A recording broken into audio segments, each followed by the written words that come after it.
मित्रता उनसे रखिए जो आपके जीवन में कहीं न कहीं आपकी उन्नति की ओर आपको ले जाने में सहायक हो।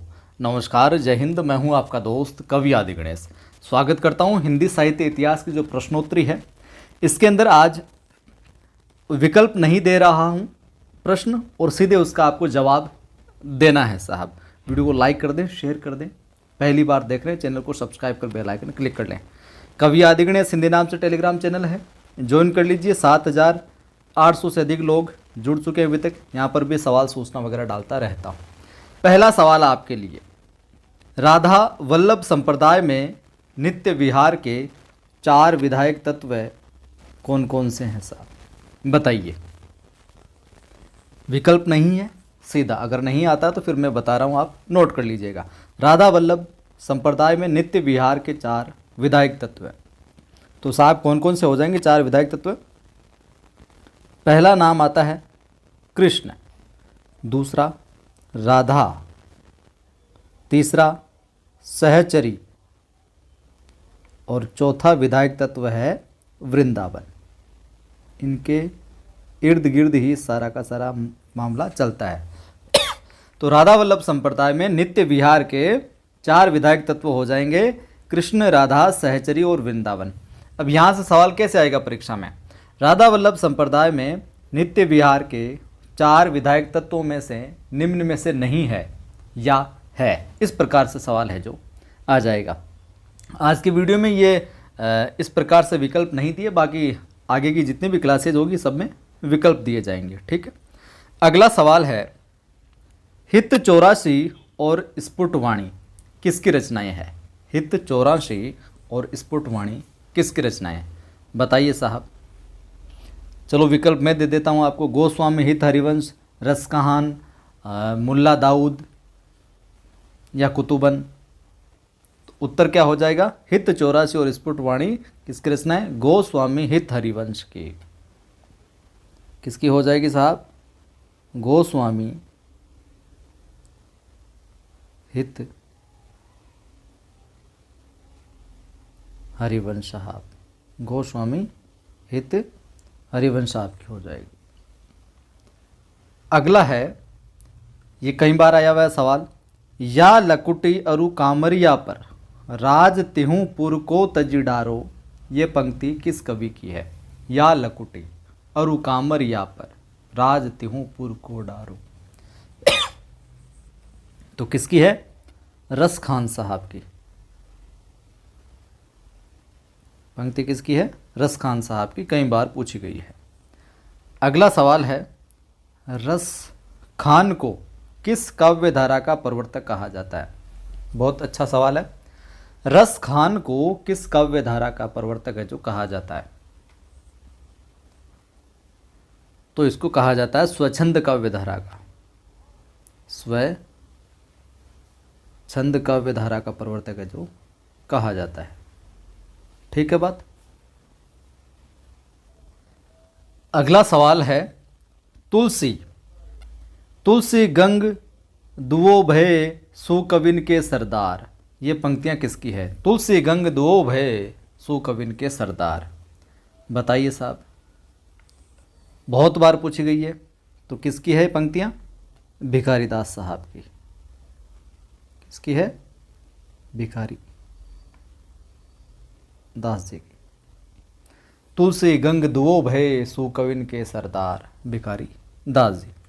अगला सवाल है, नंददास कृत जो रास पंचाध्यायी है किस छंद में? तो नंददास साहब की रास पंचाध्यायी, लेकिन छंद किस में है? कौन से छंद में रची हुई है, बताइए। रोला, उल्लाला, दोहा, कवित। उत्तर हो जाएगा रोला छंद में। किस में है? रोला छंद में। थोड़ा सा समय का अभाव था, इसलिए विकल्प है जो सेट नहीं कर पाए, तो सोचा कि क्लास मिस नहीं होनी चाहिए, इसी रूप में आपको आज उपलब्ध करवा देता हूं। अगला सवाल तो आसान है। 84 वैष्णवन की वार्ता और 252 वैष्णवन की वार्ता के रचयिता हैं। ये तो बहुत बार पूछा गया, तो इसका उत्तर तो आप कमेंट करके बता देना। 84 वैष्णवन की वार्ता और 252 वैष्णवन की वार्ता के रचयिता कौन है, कमेंट करके बता देना। अगला सवाल है अपना, किस कवि को नूरजहां ने हाथी से कुचलवा डाला था? किस कवि को नूरजहां ने हाथी से कुचलवा कर है जो मार डाला था या कुचलवा दिया था? तो उत्तर हो जाएगा कौन? कवि गंग को। कवि गंग को। ठीक है बात। अगला सवाल आसान है। अगला, दोहावली, नगर शोभा, बरवे नायिका भेद, श्रृंगार सोरठा, मदनाष्टक के रचयिता हैं। ये सवाल मैंने आपको अलग तरीके से पहले भी पूछा है। आसान है। कौन है? रहीम साहब। दोहावली, नगर शोभा, बरवे नायिका भेद, श्रृंगार सोरठा और मदनाष्टक के रचयिता रहीम साहब। सवाल है अगला, महात्मा बुद्ध के बाद भारत के सबसे बड़े लोकनायक तुलसी थे, किसका कथन है? बहुत बार पूछा गया है।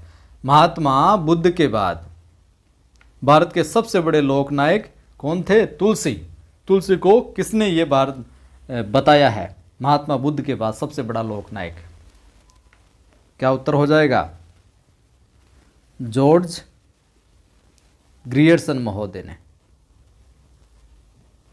जॉर्ज ग्रियर्सन महोदय कहते हैं कि महात्मा बुद्ध के बाद भारत के अगर सबसे बड़े लोक नायकों की बात की जाती है तो वो कौन थे? तुलसी। अगला सवाल है, मूल गोसाई चरित के रचयिता का नाम क्या है? आसान है। मूल गोसाई चरित के रचयिता का नाम क्या है? बेनी माधव दास। क्या नाम है? बेनी माधव दास। सारे के सारे सवाल महत्वपूर्ण है, पूछे जाते रहे घुमा फिरा कर। अगला, साहित्य लहरी में सूरदास ने अपना परिचय देते हुए अपने को किस कवि का वंशज कहा है? साहित्य लहरी में सूरदास ने अपना परिचय देते हुए अपने को किस कवि का वंशज कहा है? बताइए साहब, किसका कहा है? चंद वरदाई का। चंद वरदाई का वंशज जो कहा है। ठीक बात। उज्ज्वल नीलमणि के रचयिता कौन है? उज्ज्वल नीलमणि के रचयिता कौन है? बताइए। छित्त स्वामी, जीव स्वामी, रूप गोस्वामी, कुंभन दास। कौन हो जाएगा? बताइए।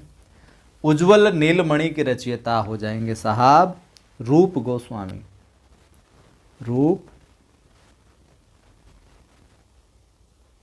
गोस्वामी। ठीक है। अगला सवाल, भक्तन को कहाँ सीकरी सो काम या भक्तन को कहाँ सीकरी से काम पंक्ति किस कवि की है? आवत जात पनहिया टूटी। सुना होगा ये पंक्ति। ये जो हरिशंकर परसाई वाला एक व्यंग्य था जो हमने पढ़ा था शायद कक्षा 9 या 10 में, उसमें भी आई थी ये पंक्तियाँ। तो भक्तन को कहाँ सीकरी से काम? उत्तर हो जाएगा कुंभन दास। कुंभन दास। ठीक है बात। चलिए, लाइक शेयर नहीं किया तो ज़रूर करें, कमेंट करके भी बताएं आपको ये मेरा प्रयास कैसा लग रहा है, और सब्सक्राइब कर लेना नहीं कर रखा तो। अगला सवाल है, तुलसी का काव्य जो है वो समन्वय की विराट चेष्टा है, किसका कथन है? किसने कहा कि तुलसी का काव्य समन्वय की विराट चेष्टा है? किसने कहा? हजारी प्रसाद द्विवेदी साहब। किसने कहा?